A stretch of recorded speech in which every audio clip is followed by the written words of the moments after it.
GOAT district, you know the Pope listens. Dynasty our religion, for the blokes missing. On all of these trades, on all of these plays, on all of these grades. By the end of the day, y'all getting played. So what you gonna do next? Try to fill up that flex? Send the homie a text, that trash offer's the best. You try to make it complex, then they text you back. Now all of a sudden they don't make any sense. Broaden your horizons, boy. Dynasty's not for the Simons, boy. These trades not for consignment, boy. Respect your opponent, y'all some piranhas, boy. This my advice, from me to you. Open up your cute little podcast queue. Search up GOAT District, my dude. Pop it in your ear, man, y'all know what to do. It's the... And I always be traded. And I always be traded. And I always be trading. Y'all try to betray them, but first you gotta bait them. Fish.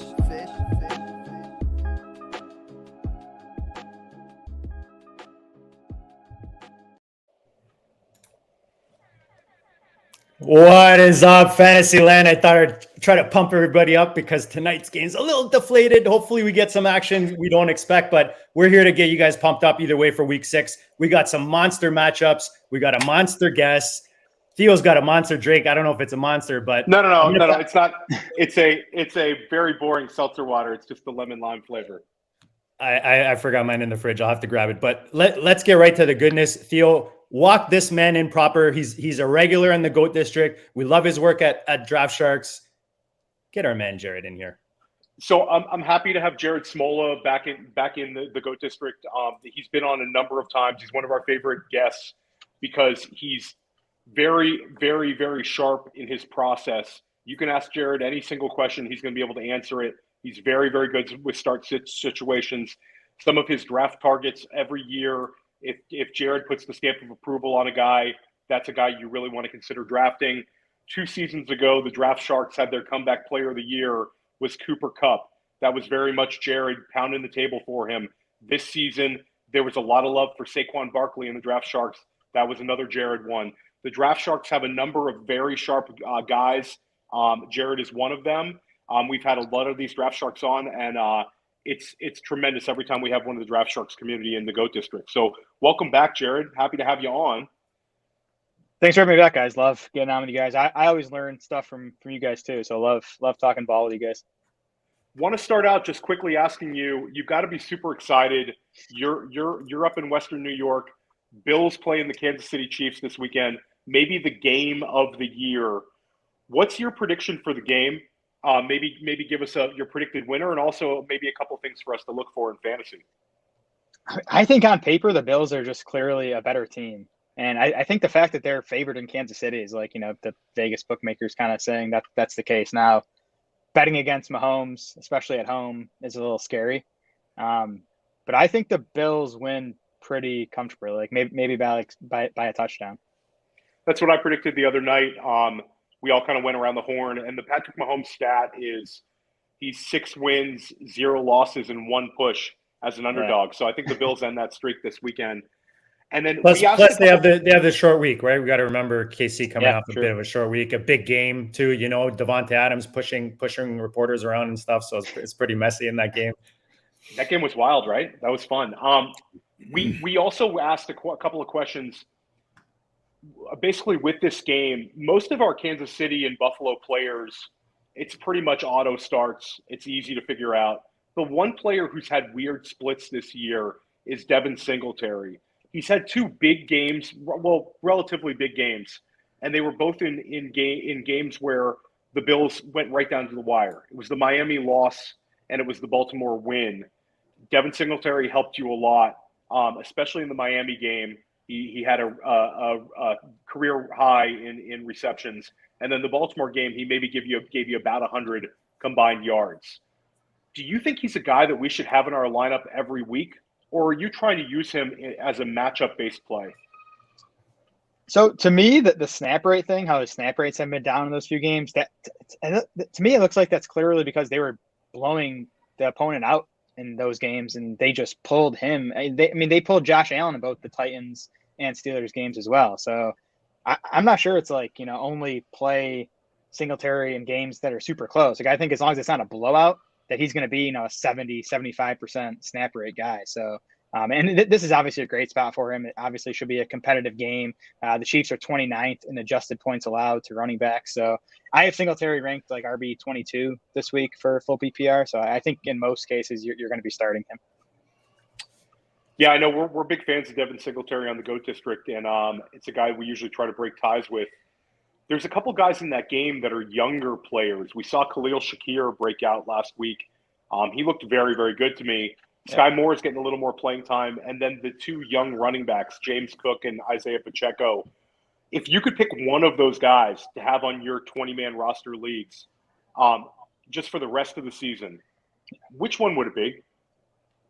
Sky Moore for me, because the Chiefs need someone to step up, right? I mean, Juju and MVS have been totally disappointing. We have seen Sky Moore's route rates climb each week, or at least the past few weeks. He was up to, I think, 35%, which is still not a mark we can use him at. But I would not be surprised if you see him get to 50, 60% in this game against Buffalo, and then if he climbs from there, he's suddenly usable. So Moore would be the guy for me. I'm intrigued by Shakir too. I'm curious to see. I'm gonna be watching closely how those slot snaps are split between Shakir and McKenzie.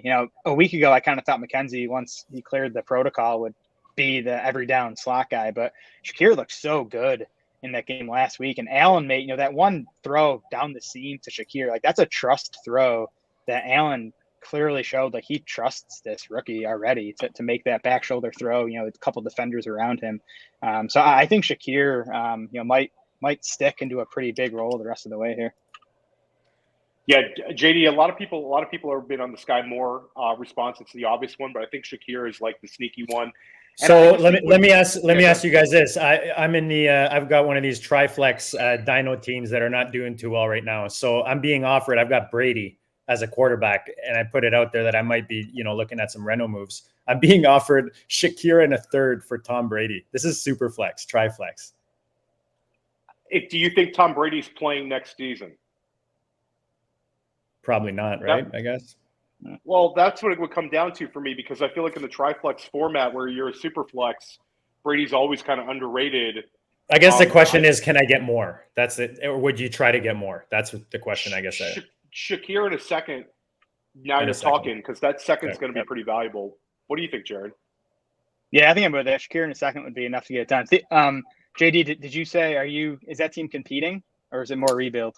It is one of those where it's probably looking to next year, if I'm being honest with it. And that's kind of how I built it. I just thought I threw Brady in as a maybe, and then I thought I could move him, kind of the way I'm doing it now. So yeah, I think Shakir in a second would be fine. I mean, always never hurts to shop him around further and see if he can get better, but I think that'd be a decent deal.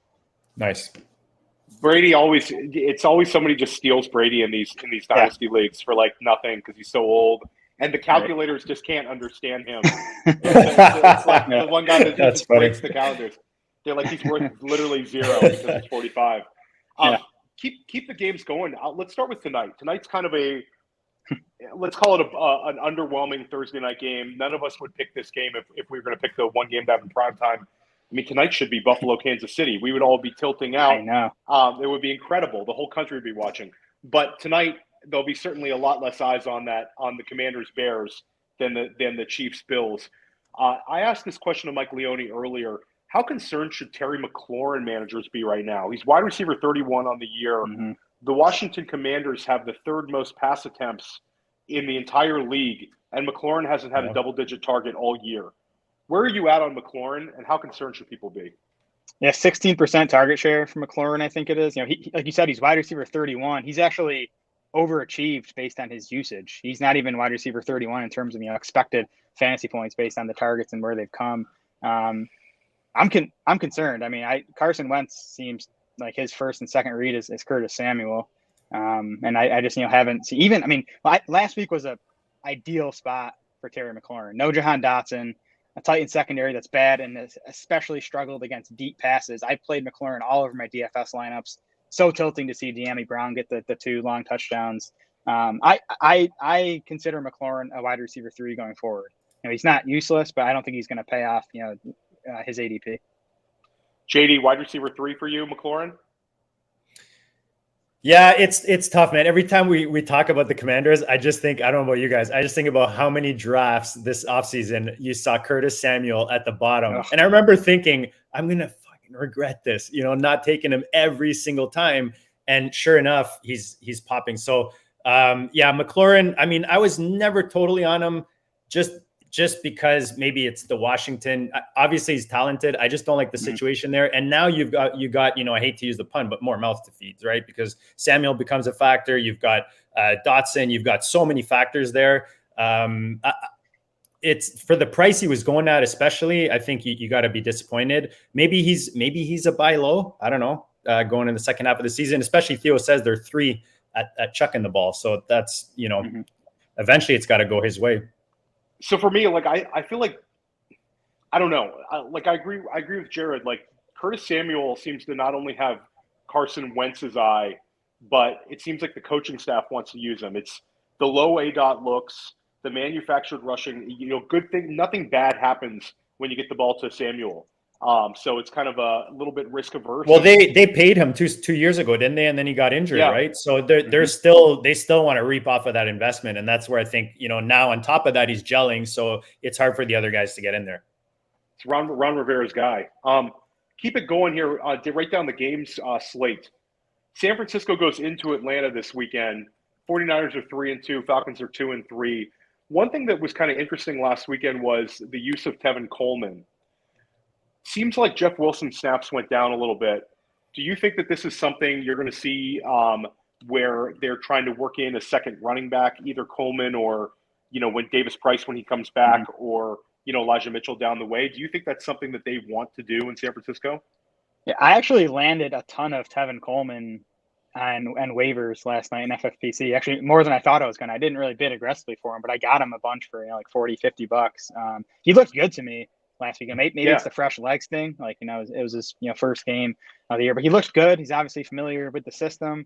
I'm not expecting him to be usable behind a healthy Jeff Wilson. Like, I think the amount of work he got last week was kind of his ceiling behind a healthy Wilson. And, the Niners had a big lead in the game, so they were, I think, able to get Tevin Coleman in there. But I mean, to me, Coleman right now is one Wilson injury away from the lead job there, because I don't know if they trust Ty Davis Price. It does look like he's going to be back this week, but I think, like we said, Shanahan trusts Tevin Coleman. I think if Wilson went down, that Coleman would be the lead guy, at least until Eli Mitchell gets back.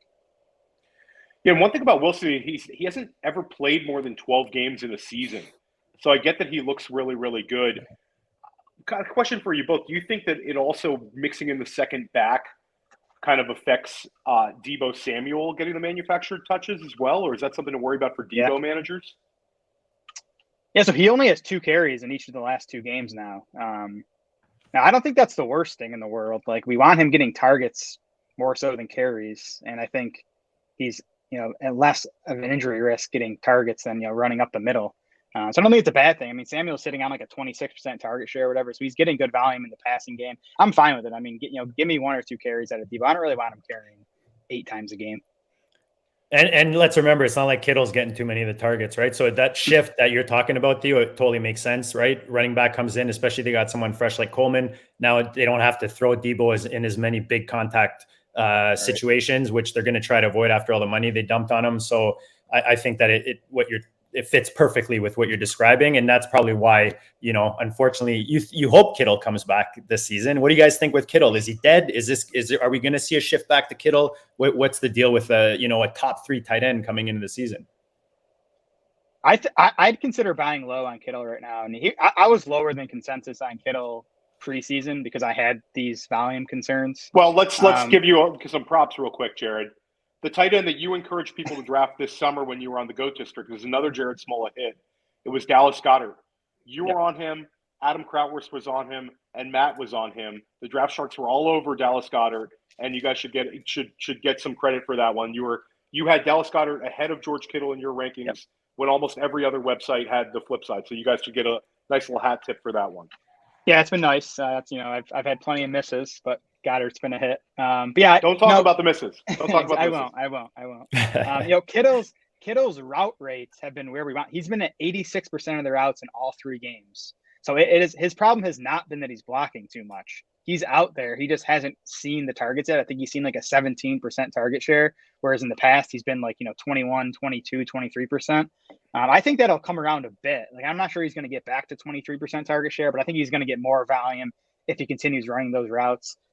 To me, he's still like a top 6 fantasy tight end. I don't think I could name more than 6 guys I'd rather have than George Kittle. So again, if you can get him for cheap, I would see if you could do that right now.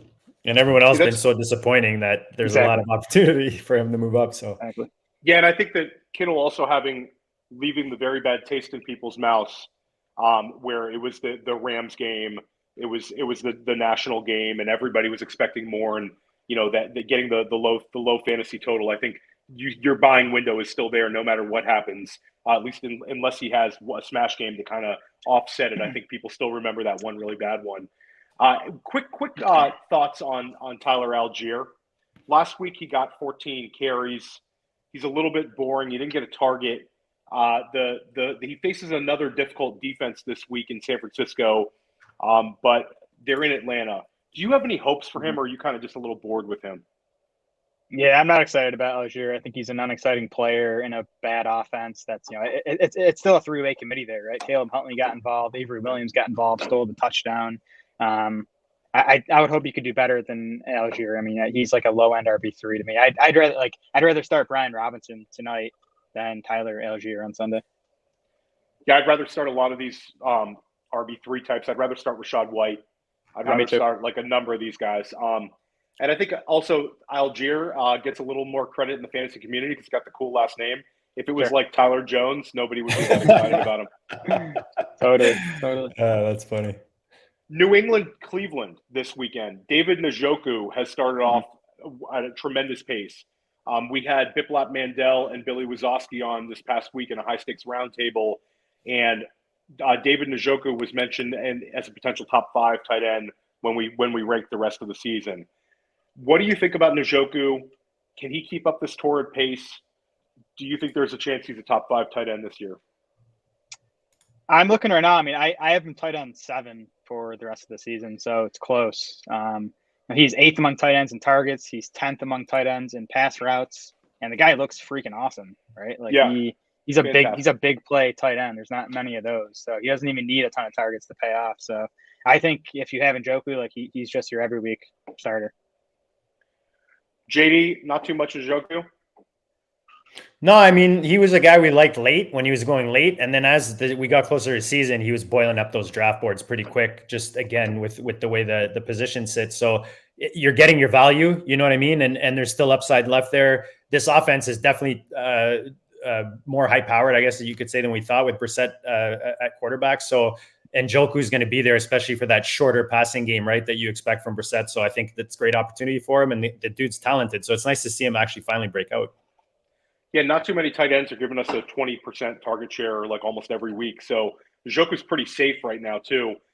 One question that we asked on the high stakes roundtable, and I'm curious your thoughts. You guys draft FFPC main event teams as well.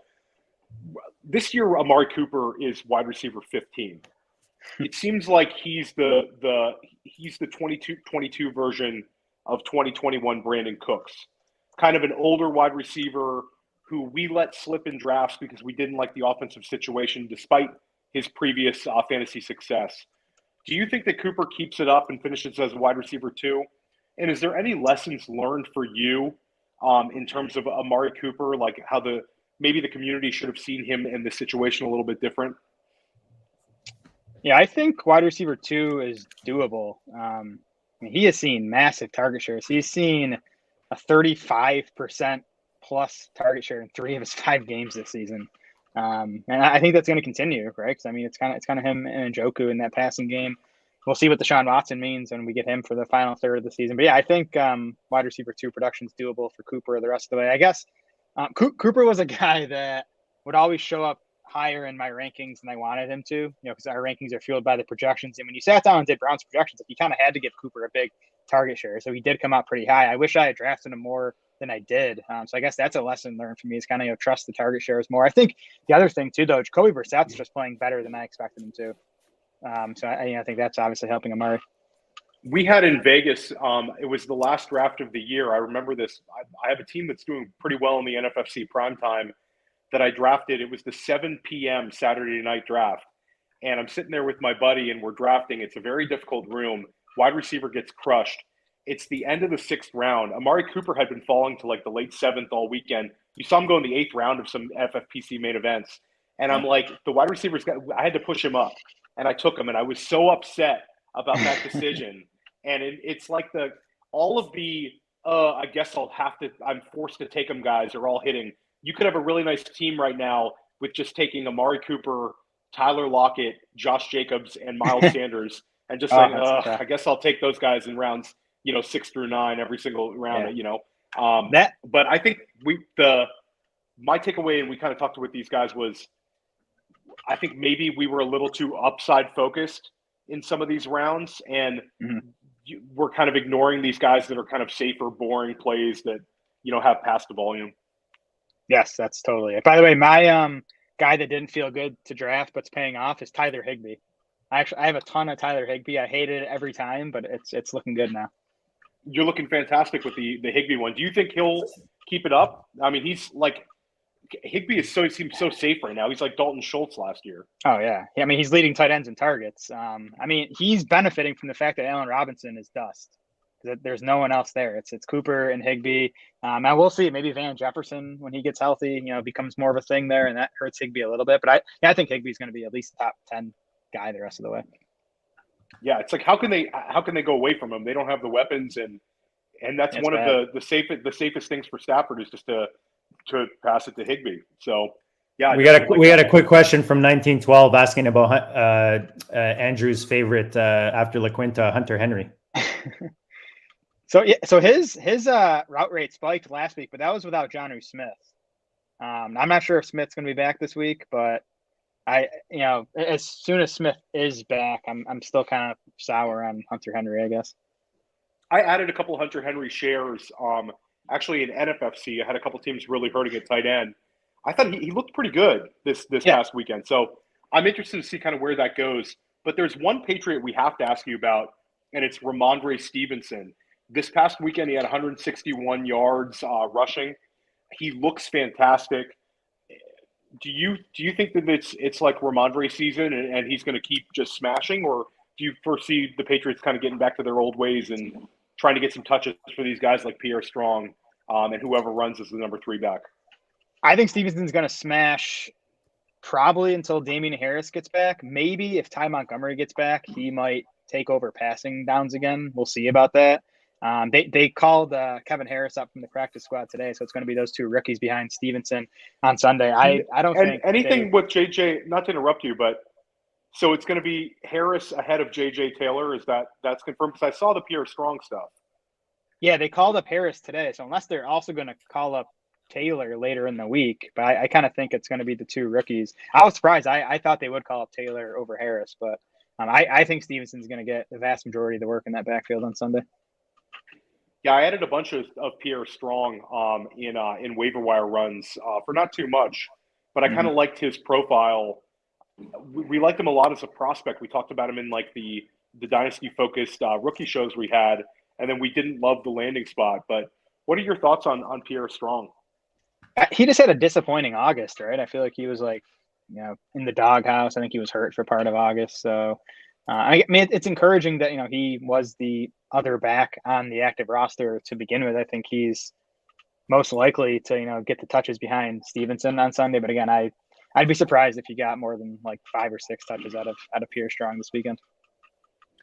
Shout out to Joe Carlton in the chat. Breece Hall right now is an RB1.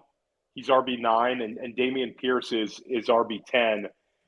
Both those guys are just smashing. Maybe you give your thoughts on both rookies. I know you guys were big on Breece Hall in the preseason, but maybe share your thoughts on Breece Hall and Damian Pierce. And follow up, do you see them both finishing as RB1s? I went on a roller coaster with Breece Hall. I was like off him right when the draft, right when he was drafted, and he was going like the 3rd round. But he was going in the 5th by late August. That's when I kind of started getting my Breece Hall exposure. But I think Hall is an RB1 the rest of the way. He's so talented, and he's getting the usage now both on the ground and the passing game. Pierce, probably bet against him finishing top 12, but I think like top 18 is, my concern is just the offense. It's a bad offense, but he's awesome. And, the last time last week, he dominated both carries and targets. He even saw more targets than Burkhead, ran more pass routes than Burkhead. So if he's getting that role, like it's tough not to succeed as a running back if you're the lead runner and the lead guy in the passing game. So I think Pierce is at least like a higher end RB2. JD, question for you and also for Jared. Should we be talking about Breece Hall as RB1 overall in Dynasty right now? Would you consider moving Jonathan Taylor for Breece Hall and what, JD? What takes it to get if I offer you Breece Hall for your Jonathan Taylor, how much more needs to be put onto that trade-off? I literally looked at this the other day because I've got some JT shares, I trying to think if I sent it or not. I think it's about a second, but I don't know that it gets it done. Do you know what I mean? Like, I don't know how the JT owner feels right now, just because it's been such a messed up season for the Colts. We've had a bit of injury with Taylor. I don't know, Jared, do you think that's enough with a second on him, or would you expect a first if you were an owner? I think a first is too much. Too much. Yeah. I think they're close. I still have JT1, but I think it's pretty damn close. I think JT in a second for Breece, or Breece in a second for JT is fair. So Breece is like top 3 right now, basically. I'd have top 2 for me. Yeah, I'd have RB2. Yep.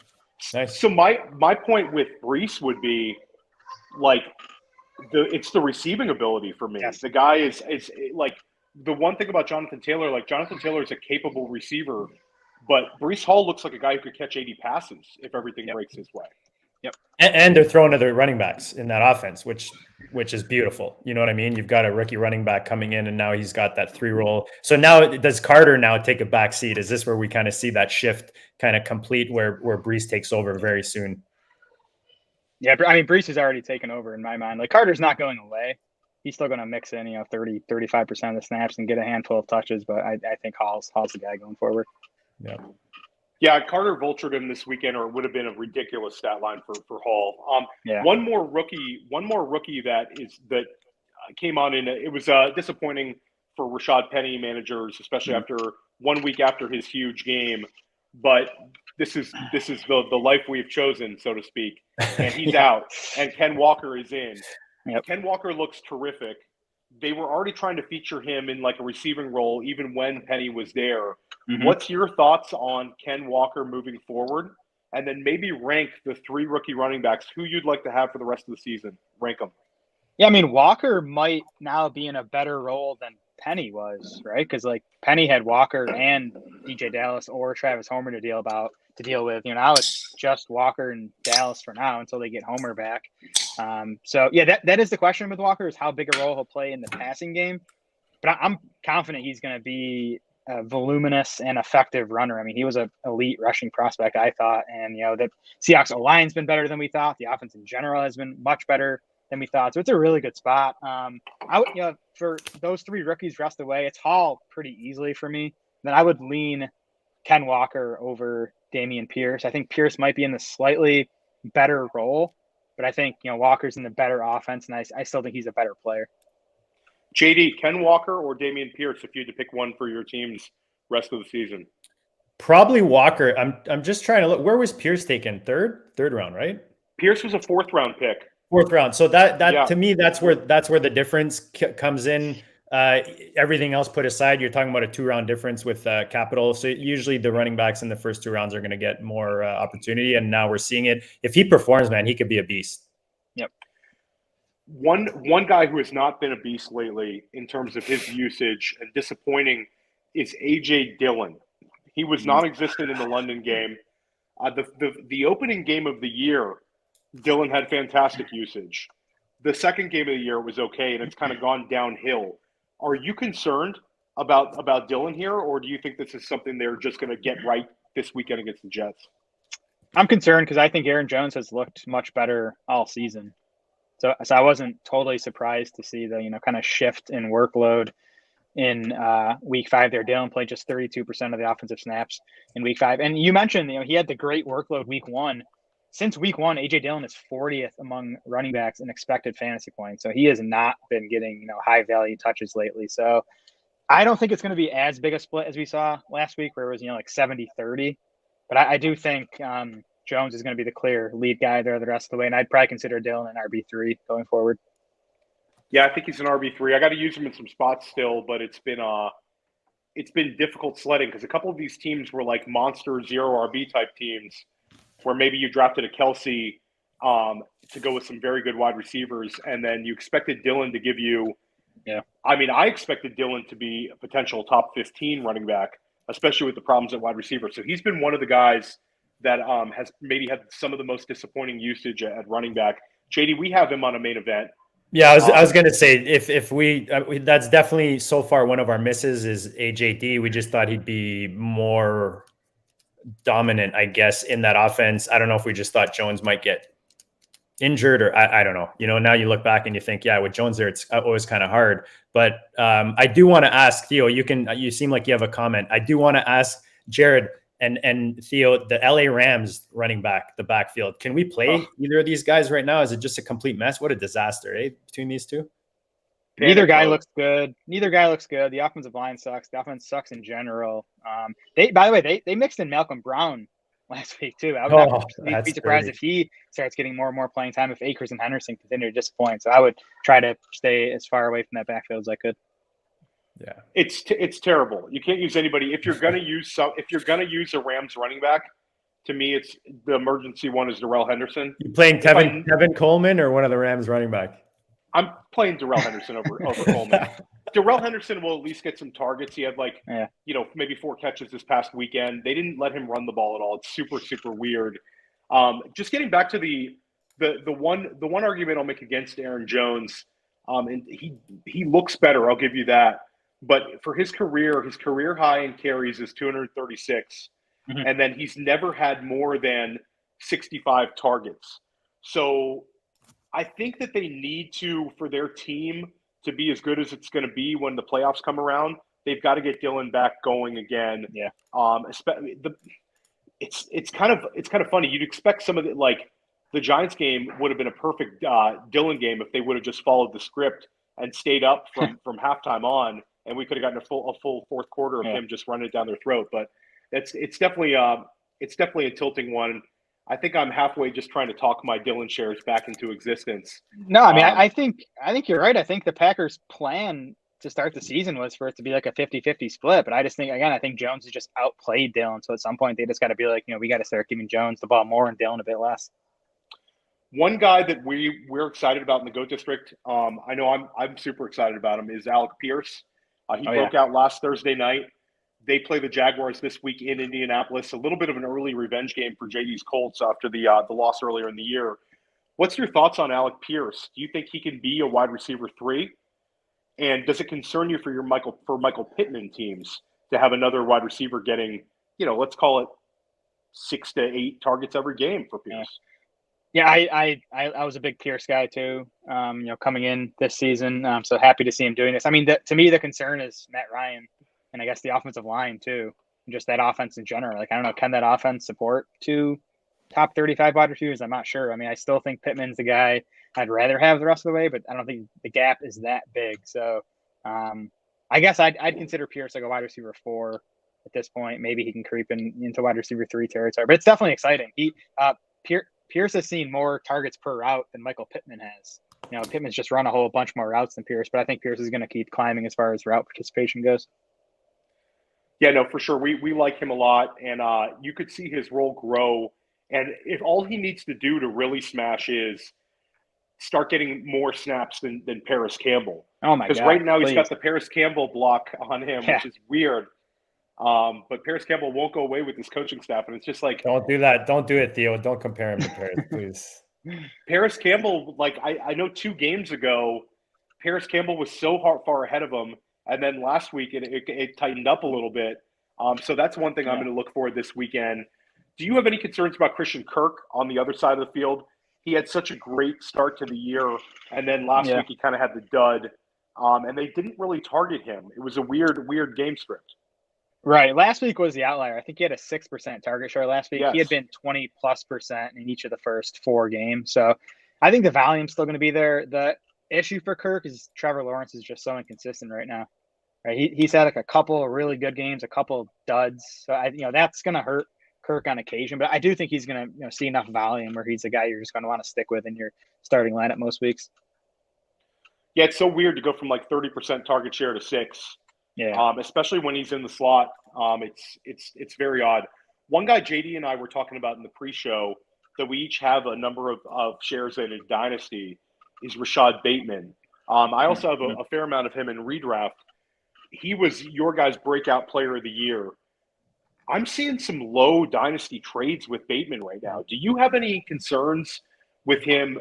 I'll say the usage one, and then just the fact that he keeps getting injured. Yeah, the injuries thing I'm not that worried about. I just tend to think that stuff's pretty unpredictable. And he's a young guy. He was healthy at Minnesota too, wasn't he? I don't think he had much at Minnesota. Yeah, it was. So I'm not worried about that. The playing time thing was weird. Even when he was smashing early on, the route rate wasn't where we want it to be for a true number one wide receiver. That's a Greg Roman thing. Greg Roman loves his rotations at running back and wide receiver, even tight end. I mean, Mark Andrews until like 2 years ago, was rotating way too much with Hayden Hurst and whoever else they had those years. That's a Greg Roman thing. I have concerns about Bateman this season because of the playing time thing. But in Dynasty, I'd be buying if you can right now. Yeah, we were just saying he's probably a buy. JD, what are you seeing with Bateman? I mean, it's weird, right? Because last year you saw like the whole Mandrews and Lamar like divorce last year, where it was like Mandrews was like out there prancing, at the clubs while Lamar was out. Just if you looked at the splits, and then this year it's the complete opposite.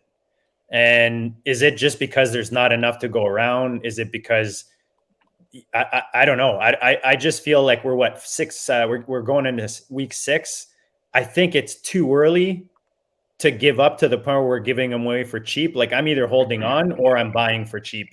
Dynasty wise, if we're talking dynasty, for this year, it's tough, right? He's the guy you're going to keep on your bench. You're not going to be comfortable starting unless you have a bye week to fill, and you hope that he bounces back this season. Can it happen? I don't know. Like I don't know what the issue is. That's the problem. I don't really know what the issue is right now. Why he's not more involved.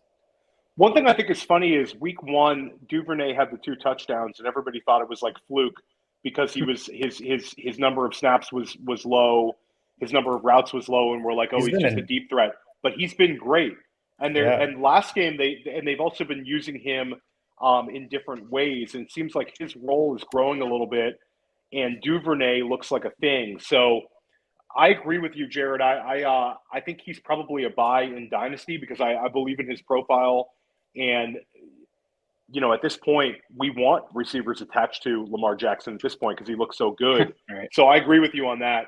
And Duvernay's snap shares are actually increasing if you look at him every game. Like he started at 52, he's up to 75 the last game, and it literally increases gradually every game. So you could see he's becoming more part of that offense, and that does hurt Bateman. Yeah, I mean, I think part of Duvernay's rise is because Bateman's been out, right? Like I still think Bateman's the top receiver there when he's healthy. I mean, Bateman looked awesome those first 2 games. I know we didn't see a ton of targets, but he looked awesome. How many games has he missed? He had the 50-yard touchdown week 1, which was just tremendous.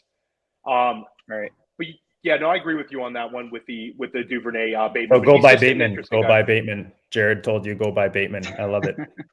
Keeping this going, Pittsburgh plays Tampa Bay this weekend. I want to talk to you about Najee Harris. Right now, he's outside of the top 24 running backs. It's an ugly situation. You're seeing Jalen Warren being used more. And Mike Tomlin confirmed that, said he's going to continue to see an increased role. Do you think that Najee Harris can regain any value this year and help people out? Or do you think he's just an RB3, low end RB2 type? Yeah, I think he's kind of a low end RB2 because he's not getting the volume that he needs. I mean, he's not going to be a super efficient player. He's not explosive. That's, still a bottom 5 O-line. I think the offense is going to be better now with Kenny Pickett under center, which does help Najee Harris. But Najee Harris is losing a lot of third down snaps to Jalen Warren, which is crazy to me. I did not think that was a possibility heading into the season. And those third down snaps are so valuable because that's what leads to a bunch of targets. So as long as that continues, I mean, it's going to be tough for Najee Harris to be more than like a low end RB2. Sell Najee Harris low in Dynasty? Well, that's what's happening. That's what you're seeing out there right now, right? I mean, how low? How low we talking? I mean, so I'll say this as a full disclosure. I offered him and a small piece to the Travis Etienne, James Robinson team, and I was turned down in about 2 seconds. And he countered back with Kareem Hunt and James Robinson, and I just couldn't do that one. I felt like, I can't sell him for that. But I think it's funny because, after week 1, if you would have sent an offer of Najee Harris for Travis Etienne plus, something good, you could have gotten a lot for that. And now I think that the dynasty value of Etienne, who hasn't really broken out like we want to see. I know he played well last week, but I feel like in a lot of leagues, you can get Najee Harris straight up for Etienne, and it's kind of hard to do it on the other way, where the Etienne owner is not necessarily making that trade. JD, who would you take if you were on that side of the trade? Between who? You said between who? Najee and Etienne. Etienne. To me, they're both going in different directions. Like me, in the sense that Harris is a guy. I don't have any Harris. I might have a bit in best ball, but I don't have any in Dynasty or anything like that. But Etienne, I think he's perfect buy right now. Like perfect buy because James Robinson is doing his early season, first half of the season, imitation of, I don't know, who's the guy I'm thinking about? Arian Foster or whatever you want. That was Houston's guy, right? Arian Foster, back in the day. But we've seen Robinson get hurt. You're going to see this offense evolve, right? You've got a new coaching staff there, and they're going to just uncover Etienne. And we talked about it, man. Like Etienne's coming off of injury. We've seen these running backs come off of injury and take time to get involved, especially the guys that are involved in the passing game. So I think that by the end of the season, you're going to want, in my opinion, Etienne over Harris. Steve Wilkes takes over in Carolina this weekend. Thank God Matt Rule is out of the mix. Fantasy managers were not very big fans of his. Do you have any hope for DJ Moore turning it around and making a success of this season? It's been very, very hard for DJ Moore managers. He's on a lot of benches right now. I don't have a whole lot of confidence, honestly. It's tough to imagine PJ Walker being worse than Baker Mayfield was the first 5 games, but I also don't think Walker's going to be like a significant upgrade. I don't know. I think maybe Moore can give you wide receiver 3 value the rest of the way, but she hasn't even done that so far. But I think that kind of be the best case scenario at this point. The targets are ticking up. Would be kind of the devil's advocate to it. Yeah, but I don't have too much hope. Yeah, Walker's made 2 starts. He's targeted DJ Moore on 29% of his passes in those 2 starts. So at least he's tried to get the ball to DJ Moore. If he can, get a 29% target share, he'll be okay. Hollywood Brown is wide receiver 6 overall right now. A couple thoughts on Arizona from you. First thought is, what does DeAndre Hopkins do to the passing game and the overall offense, and how does it affect Hollywood Brown? And then I also want to hear your thoughts on this week's either waiver wire darling for a lot of leagues, Eno Benjamin, and a guy that a lot of us have been stashing on benches and we're excited about this weekend. Yeah, I think Hopkins coming back is going to be huge for the Cardinals passing game because it's going to get AJ Green off the field. AJ Green's just been totally worthless so far. So I think it's going to be a big upgrade. To me, Hopkins and Brown on the outside and Rondell Moore in the slot. Hopefully that's how they play it. That's how I play it. If I was Cliff Kingsbury, who knows what Cliff's going to actually do. But that's a nice trio. It's going to help Kyler. I think the offense should get going. Marquise Brown's he's not going to finish wide receiver 6. I think Hopkins' return is going to take a bite out of his target share. But I think Brown's going to be fine. Like I'd still rather have Marquise Brown than DeAndre Hopkins from week 7 forward. I think Brown will lead that team in fantasy points. And then Eno Benjamin. What are your thoughts on Eno as a player, and maybe your thoughts on him on the? It looks like maybe this could be a few weeks of Eno. Yeah, I've never been the biggest fan. I feel like Eno Benjamin has like a hive. I've never really been part of that, but he has looked good this season to me. He's looked better than James Conner to me. I'm curious to see how big of a workload they're gonna give him. I mean, he's a smaller guy. I think he's like 205 pounds. So yeah, I think like 12 or so carries, and then a lot of work in the passing game. And he couldn't ask for a better matchup this week against Seattle. So I think I'd be excited to start Benjamin as an RB2 this week, and then we'll see how big a workload he actually gets. I got a question for both of you guys before we close this bad boy. A lot of people spent a lot of money. I'm not going to name names here on Taysom Hill in tight end premium leagues this past waiver wire eve. How anxious are you to get him in your lineup, Jared?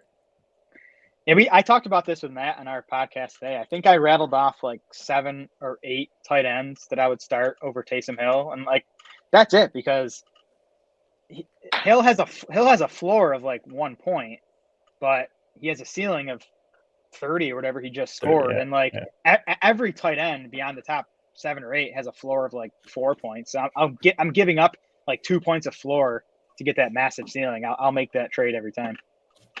I spent up on him in a few leagues, JD, and I won him in about 1 or 2 FFP leagues. A couple of them he went north of 50%. But I agree with Jared. What was your biggest spend on him? I think I spent something like 35% on a team that really needed a guy in the tight end spot. And I think that there's a couple of bullish arguments here. First of all, Jared's spot on, where we're looking at the ceiling argument. There's only Mark Andrews and Travis Kelce right now have the same ceiling where you can put up a 30-plus point game. As much as we like Dallas Goedert, he's not putting up 30-pointers. So Taysom Hill already has that. Then you also have the rational coaching argument where the guy looks fantastic when he's in the Wildcat. Why wouldn't they make that part of their weekly plan and give him, some extra snaps compared to where he's been at?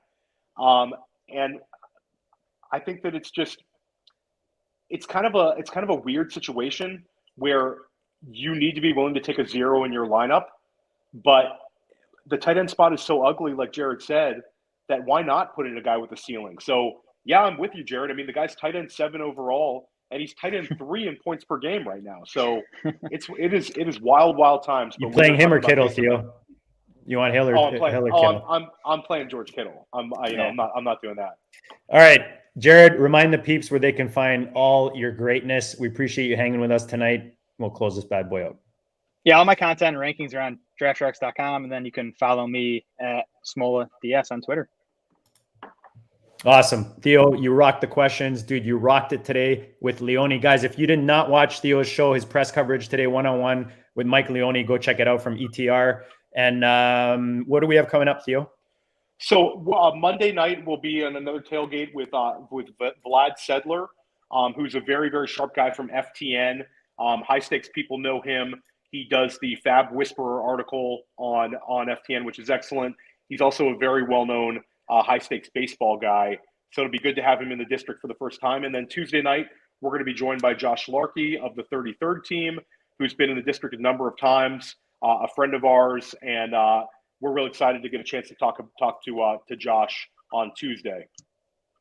Shout out to the chat as usual. Smash the like, the subscribe, guys. Good luck tonight. Enjoy this powerhouse game, and we'll check you all later.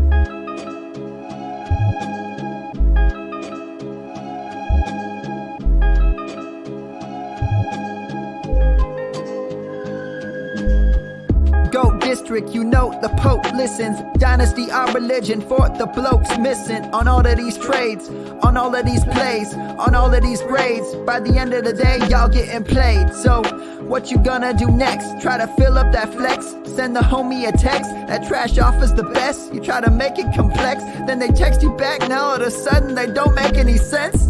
Broaden your horizons, boy. Dynasty's not for the Simons, boy. These trades not for consignment, boy. Respect your opponent, y'all some piranhas, boy. This my advice, from me to you. Open up your cute little podcast queue. Search up GOAT District, my dude. Pop it in your ear, man, y'all know what to do. It's the... And I always be trading. And I always be trading. And I always be trading. Y'all try to betray them, but first you gotta bait them. Fish.